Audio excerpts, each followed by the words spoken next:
Hitachi വാഹനം കൊണ്ടുപോയ കൂറ്റൻ ലോറി പൊട്ടിച്ചിട്ട് വൈദ്യുതി കമ്പിയിൽ കുരുങ്ങി സ്കൂട്ടർ യാത്രികന് ഗുരുതര പരിക്ക്. മാറനല്ലൂർ മലവിള പാലത്തിന് സമീപമാണ് രാത്രി 9:30 സംഭവം.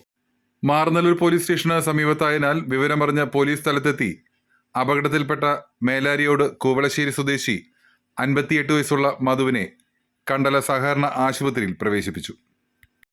അപകടത്തിൽ മധുവിൻ്റെ താടിക്ക് ഗുരുതര പരിക്കുണ്ട്.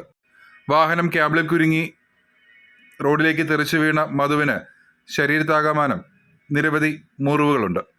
അതേസമയം അപകടത്തിനിരയാക്കിയ വാഹനങ്ങൾ പോലീസ് കസ്റ്റഡിയിലെടുത്തു.